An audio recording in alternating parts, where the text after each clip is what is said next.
Hi, and welcome to Cocktail Club podcast by Cocktail Company. My name is Avinash Kapoli, and today on our episode, I have Indu Anthony, who is a multidisciplinary artist as well as founder of Nammakatte, which is a women's community arts and leisure center.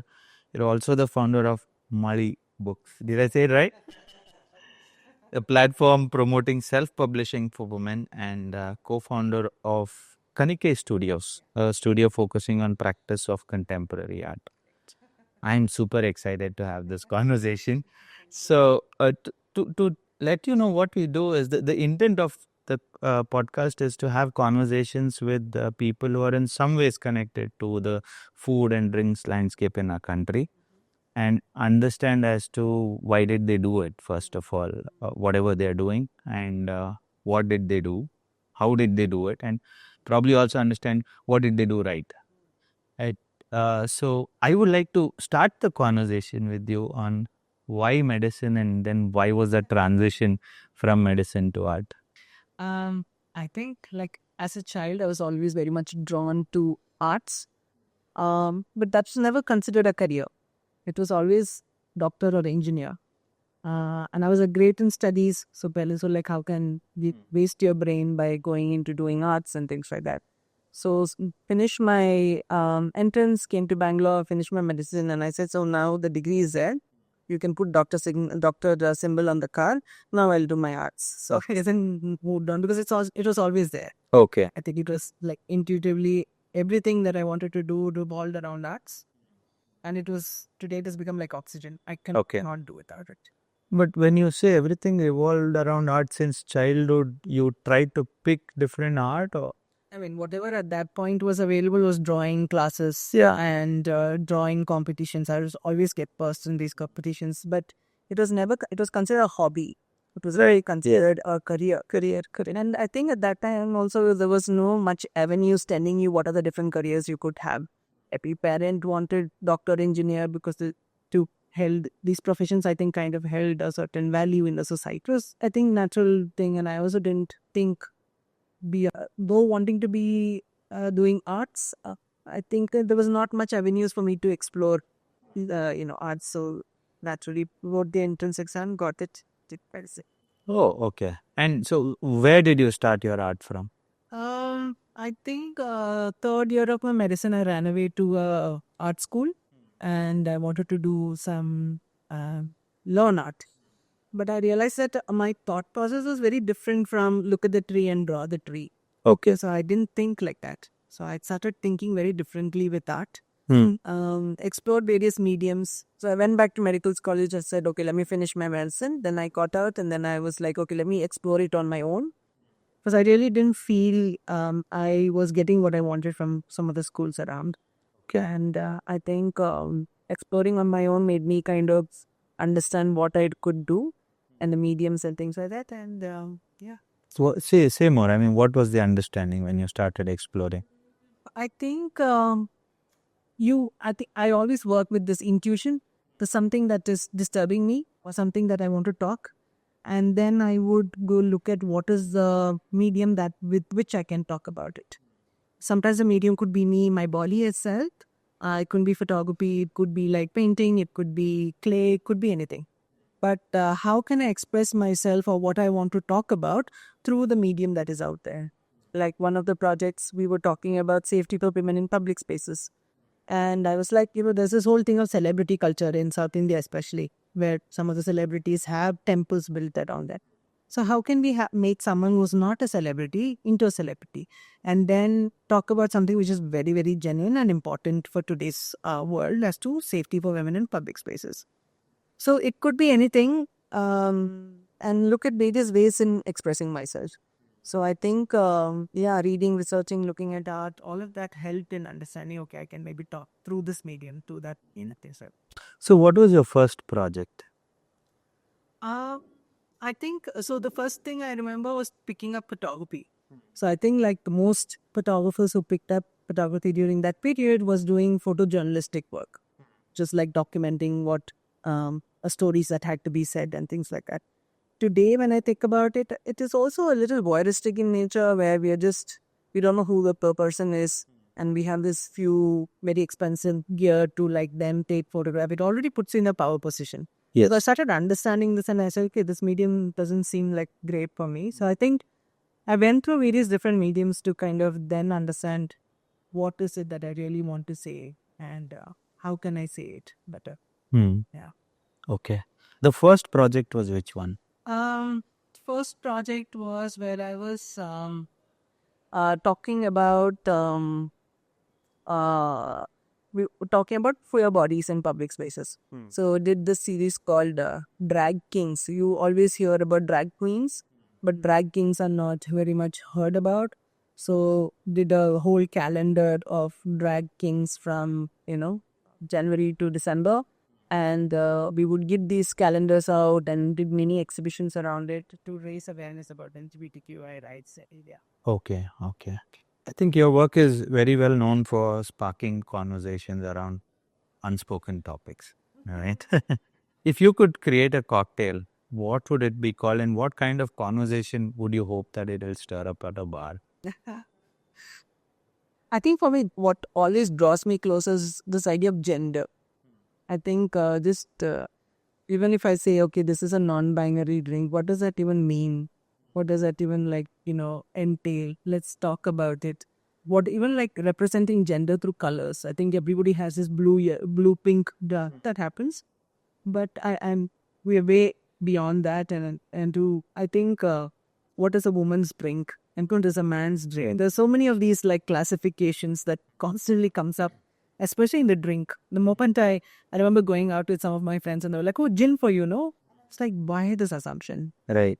Because I'm a woman, or like, what is it? So I think having gender as like a some base to have conversations, I think it's an interesting space to talk about. Maybe I sometimes feel that this drink is for women and this drink is for men is generally made by people who consume it, not by people who make it. Because when we create a cocktail or something on the menu, we don't categorize them into gender focused drinks or anything like that. We generally make it for everyone who enjoys a good drink. Yeah, but I think like pina colada, like it's very like so-called feminine drink. Even gin and tonic used to be. I think nowadays there's a lot of like conversations around it. But There are drinks like Cosmopolitan is a drink because in the series of Sex in the City, Sarah Jessica Parker used to drink a lot of that. Maybe because of which it became popular with women also. how did like drinks become genderized? I think Right. for me that is an interesting Conversation. Great. Cool. So, as you have said before, your creative process begins with the concept before you decide on what the medium is. So, with your work on Vasane, which is a smell map of Bangalore, what guided you to use smell as a medium to speak the story of the city? Very interesting. I was born in Dubai. So in Dubai, we were always surrounded by smells. Right? So one uncle will wear one attar and come. My dad used to work in the Dubai airport, so he would get some perfumes and come home. So this idea of smell and this whole thing was very common at home. Right. Everybody used perfume, or everybody had attar. And Dubai being like the perfume kind of like industry, it was very common for a lot of us to explore. And this is something every time we came back home, all of the relatives would say perfume. Get his perfume, bring us this attar, bring us that. So this perfume thing and smell related thing was always there. Right. And I think during the whole COVID period, what was happening was everybody was losing the sense of smell. Prior to that also, I think a lot of the work that I do is, I think as I'm growing older, I also see I have to react to my surroundings. I'm not an artist who will be sitting in the studio locked up and making work. I never really enjoyed that process. I'm someone who's always reacting to what is around me.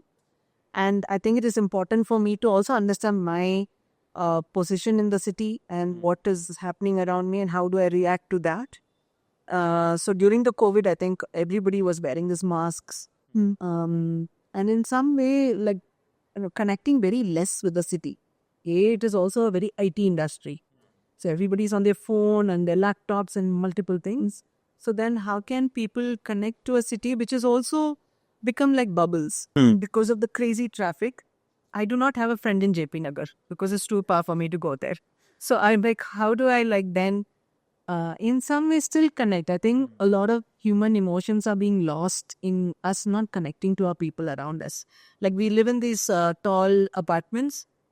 How many of us know our neighbors? Yeah. How many? We are all in these like isolated small spaces. So I'm trying with various projects to try and see how to build that community together. How can we bond? How can we still maintain this human connection, which I think is very important for our mental health as well. So when I started working with smell, I think smell also scientifically brings nostalgia and memory much more than any of the other senses. So I was like, but at the same, most underrated smell. I remember going to a perfume workshop where the teacher was like, let's forget we are humans, let's think about us as animals, where we used to smell and understand that's our mate. We used to smell and understand our territory, smell and understand danger. So all of these things were very much developed in the animal time. When as we became humans, we became like using other senses much more. Today, if you look at rose flower, it's been mutated so much to look nice and bright and red and all of that, but it's it smells. Correct. Because people have forgotten to bring that element into the idea of when you're mutating this rose. So all of that, I think I felt there was an emergency or the urgency for me to talk about this. And as a city, so which is like does not have one unified smell. If you go to like coastal regions like Chennai, Calcutta, the sea salt in the air, you have the certain smell. So the moment you land, you get a certain kind of whiff of, okay, this is how the city is. Even Bombay has a very distinct smell. But Bangalore being inland has pockets of smells. So how can we bring all of that together? So that's how this whole idea of Vasane started. And as and when I spoke to more and more people, people just started pouring out saying, oh, I remember this, I remember that. And also Bangalore, if you see, I think after the third drink, the conversation always revolves around how Bangalore was. Yes. This is a very common thing with Bangalore. Yeah. City has changed like crazy. Yes. I went away for a month and a half. I've come back to a new flyover. I said, what is happening? Where is this coming from? So you see that the city changed very quickly. And also the city didn't hold on to a lot of things that you identify the city with. A lot of the historic landmarks have not really been taken care of. And, like I think, Any examples? for example, the Chickpet in the center, there's this one in near Avenue Road. There's this one center where there are these 4 buildings, and apparently that was the center from which 4 bullock carts were sent in 4 directions, and then wherever the bullock carts stopped, that became the border of Bangalore. Oh, okay. At that center, if you look, I think 3 of the buildings have been now made into fancy new stores. Maybe one building, I think because of litigation, just remains. So that just gives you an idea of like, oh, that is still there. But why didn't we put in a lot of effort to preserve that? So the city is so, like if you ask for landmarks, everybody will say Vidhan Saudha, but that's it. Yes. So how do we like kind of then change that to kind of have this public identity of a city? How do you connect with? So I think that's where the smells became very important. Again, also I discovered a lot of iconic smells that people were really connecting with. So when you discovered this through talking to people and understanding their experience and stories, and then you discovered these smells. Also, I would walk around. Let's say I'm at the studio and I'm a little like bored or whatever. I would quickly take the scooter and go to Shivaji Nagar, because that's like I just need this market thing to get the buzz for me to be able to create also. I'm not somebody who you put and look at Switzerland, Alps and all. It does nothing to me. I'm like, yeah, so like it's, but I think a city and the people and the buzz is what really like gets me to make work. Right. So people are very important part of my work. So I think when they react to like smells, this is something when I also walk around the street where a lot of kebabs, smell of kebabs to like then opposite there's another temple and the smell of that, and all of these things are very important for you to, you can close your eyes and identify. Like one of the things I remember, there's a curb that my dad used to take to come to our ancestral house, and just at that curve is this one ylang ylang tree, and that smell, even if I'm sleeping, I know, okay, we beached. Right. So it's so strongly identifiable to spaces. Yeah, and it's fascinating. So you discovered smell, Vasane, and then how did you take the art route to it? So I was thinking, okay, how can we then get people to also enjoy this? It's not just okay. I understood this and let me like keep it to myself, but in some way to get a lot more people to experience this. So I think we started like looking at these pockets of smells. We have a olfactory lab back at the studio, so we started taking a lot of the smells to distill it.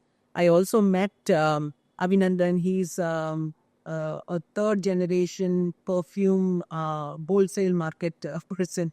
Okay. Then he lives in Chickpet. I mean, he's based out of Chickpet. So I spoke to him also, and he for him like he could very closely identify Karaga smell because he is from Chickpet and he could really like say, oh, this happened.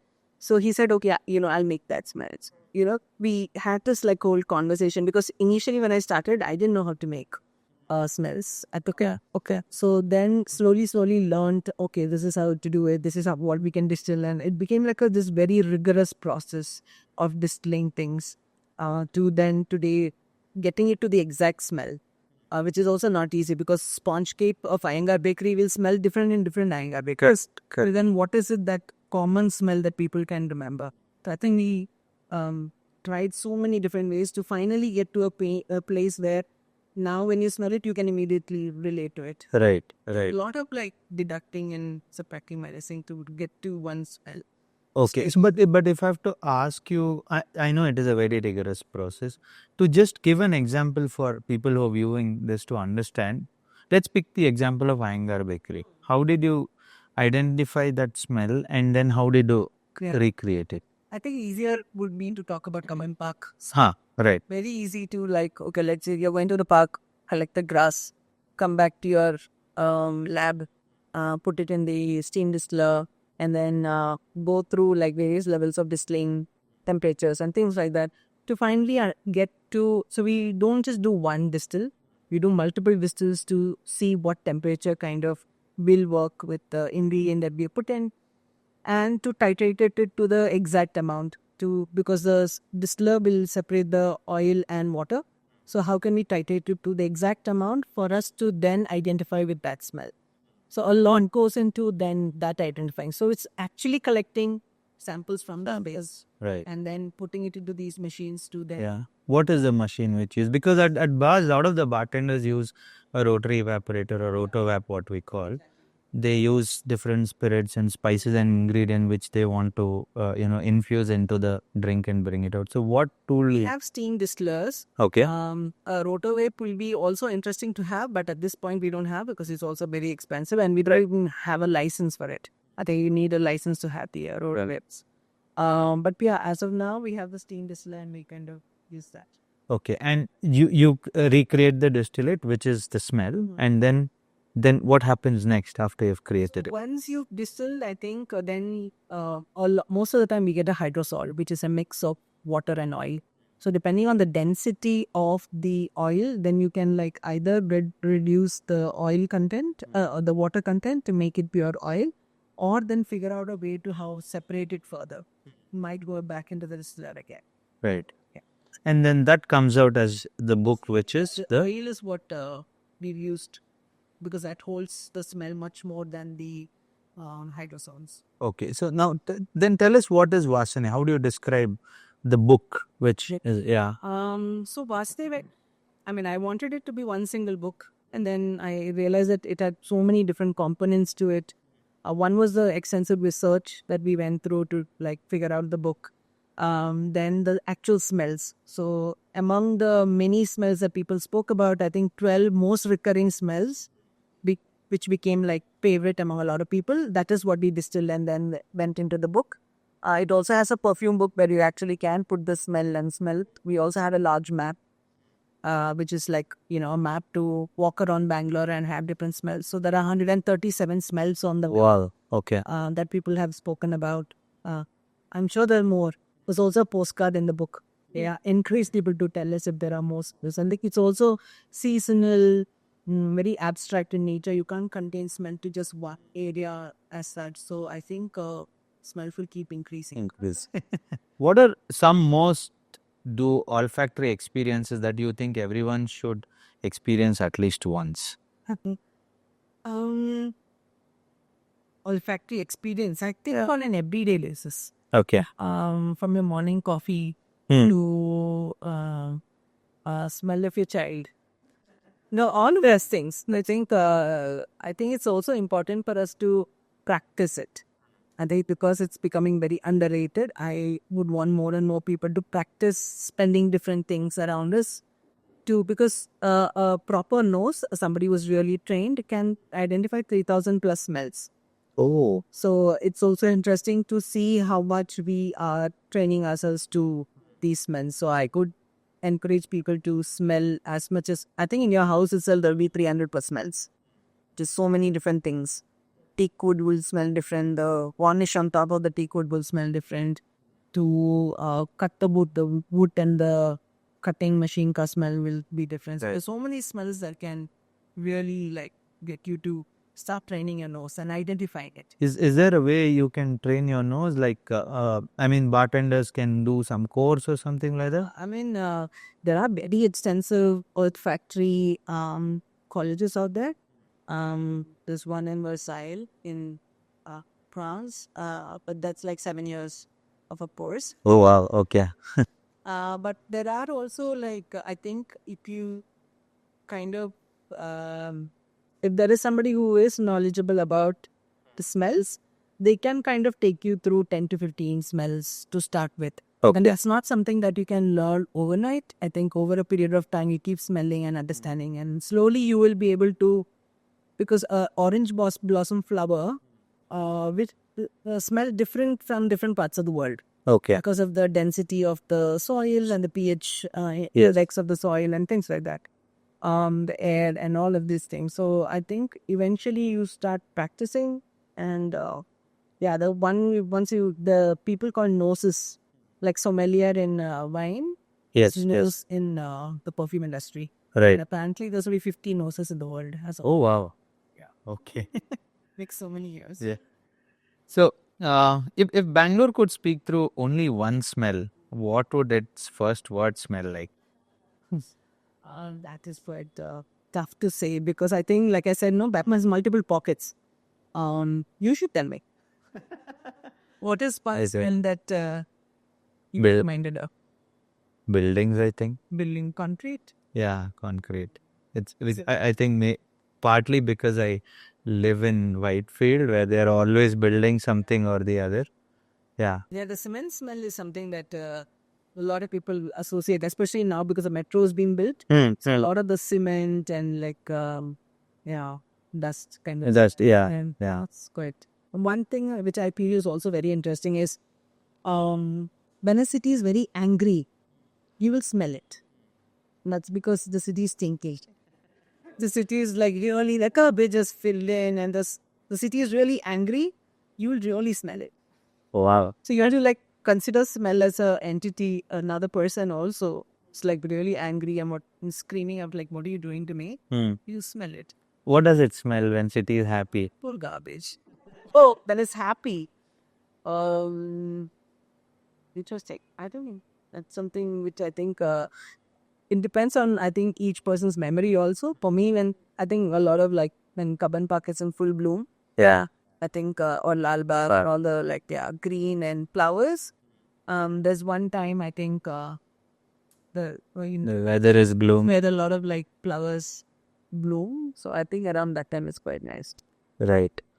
Great. From Wiggle, this German guy who actually planted a lot of the trees in Bangalore, so that through the year, always something is Blooming. blown. Yeah, bloom. So, can you tell us more about the collaboration with the Vasane and the drinks? Yeah. Why did you think it could work, or how do you go about it? I think another, like I always, when I work on something, I'm always thinking how to push it, how to push the medium. So when I was working on the smells, I was like, how can this also, this again goes back to the conversation of community and bringing people together, which is very much important in a lot of the work that I do. But art world versus like the whole corporate kind of like a capitalistic world or so far. I mean, Arcwell also has its own capitalistic spaces, but I was thinking, how can this also, why stay away, but how can like two industries kind of come together? Those decorative arts and there's like art kind of spaces as well. So how can we bring these two together to come up with something new? That's why I was like, okay, taste is another element of smell itself, because there is also reverse smell that people while having food goes back into your olfactory system and then again goes into the receptors. Taste is also another way to enhance your smell. So I thought, why not like work with someone who may understand the concept and see where it goes from there. So I was very happy when you understood it, which a lot of people did not. Okay. So that's also quite interesting to see how, and I'm very excited to see how this whole collaboration will turn out. And I mean, I also, when you're in it and you're doing it a lot, you don't know how another person will react. So that's also something which I'm like looking forward to see how, if this story, which I believe is strongly within, will they understand the story? So that's something that I'm. No, I think for us also, when you came in and you said this is about smell, usually, when you try and smell a drink or you say it's not smell, it is aroma. It is not the smell. So we kept pushing it and we always try to get the aroma of either what ingredient goes into it, or when you're tasting something, you want a citrus aroma to it. So we usually pick an aroma and then put it in the drink. What intrigued me here was that, there's something else altogether about this. Why don't we explore that? Yeah. Great.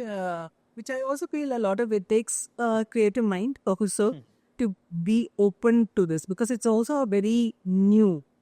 I also don't think anybody has ever done this, where you do a city smell with a cocktail space, but you are also in a way quite local to, a lot of the things in your menu is also very local to what Bangalore is. Very interesting. So I thought, why not bring in the smell and see how that exploration kind of goes. Yeah. Okay, if I have to keep Vasani a little aside and deep dive into what you have done with art, because it is multidisciplinary for you, which one would you say is your best work of art till date?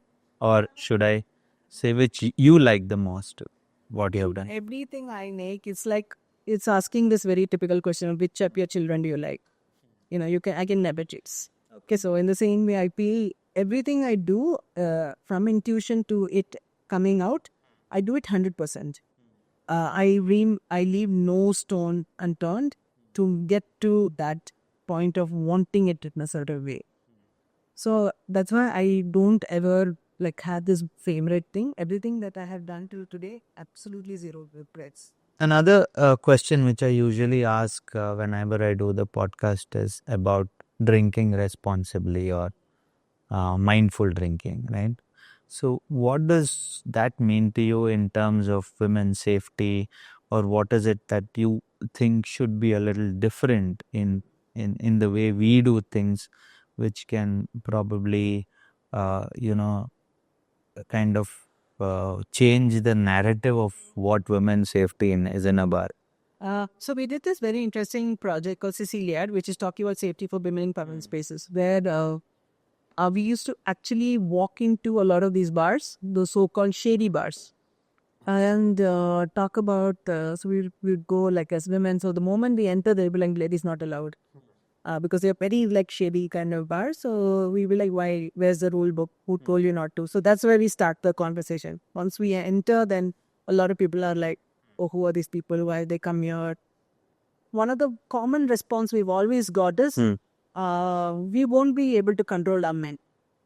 So what is this control? What happens? So if you drinks down, what happens?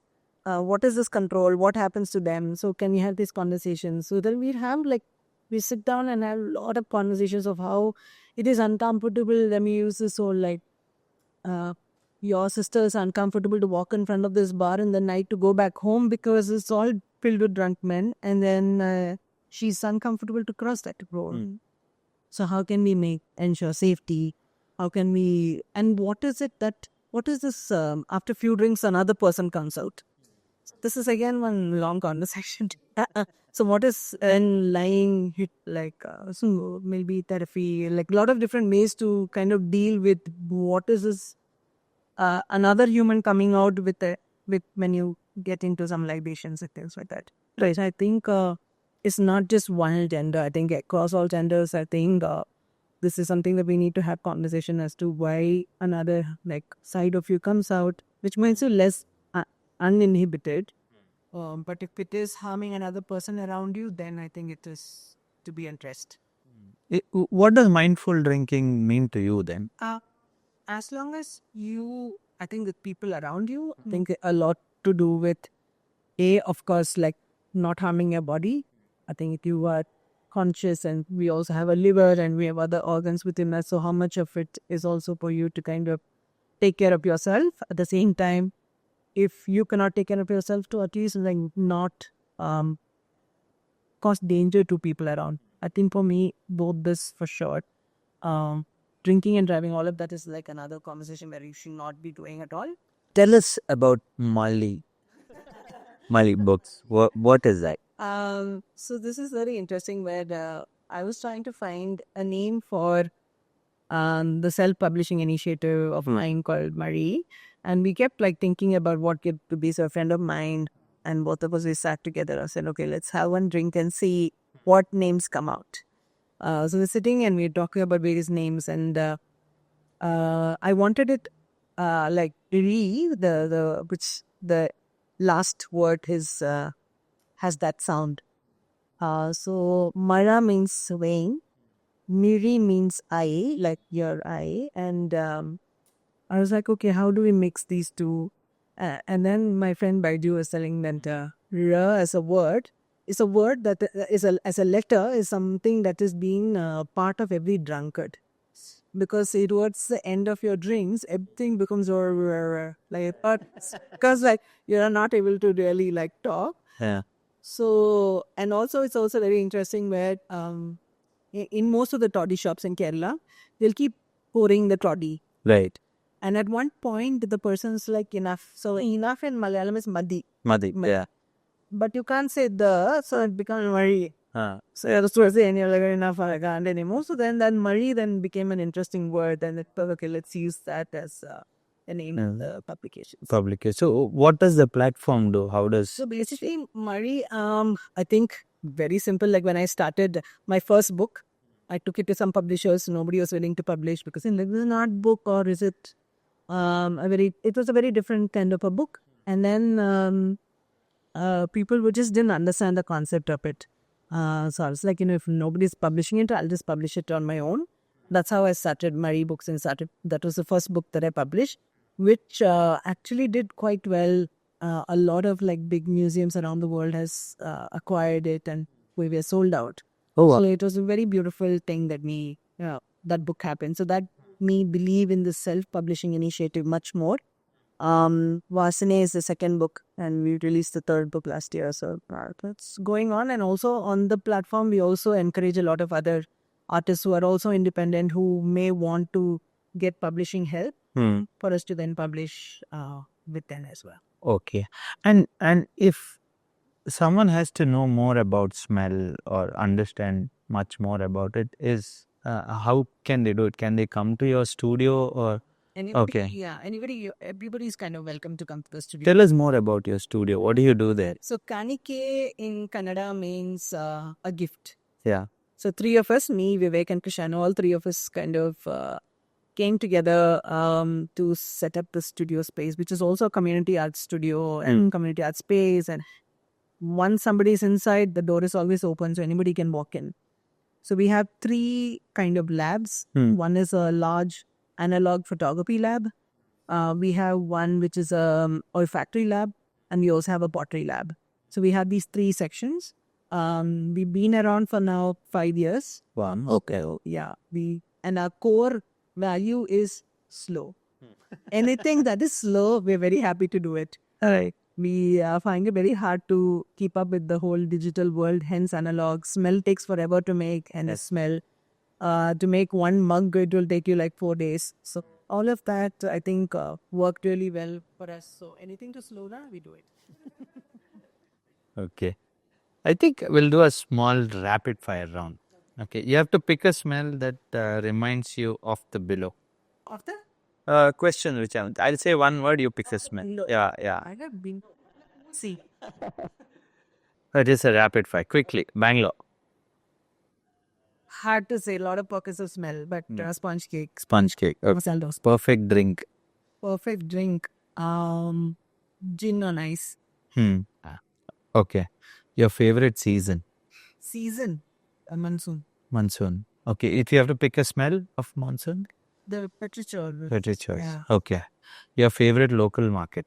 Local market. Shivaji Nagar. The Shivaji Nagar market with you, you mean the vegetable market or the other? Everything. Every- Going through various lanes. Your art studio? Kanike. No, the smell. Smell of a studio. It all depends. It depends on what. Photography thing with a lot of chemicals. The olfactory right now we are distilling a lot of pastoral smell, so a lot of sheep smell. Yeah. So there's also clay smell. So I think it's a mix. A mix. Okay. What is one smell which is like your relaxation or happiness? Which gives you that sense? Relaxation, happiness, smell. I don't know. I can't even. I think different smells, different times. I think very interestingly, there is a smell of car for this supermarket in Dubai. So the moment you enter, there's this certain smell, and it reminds me of my childhood.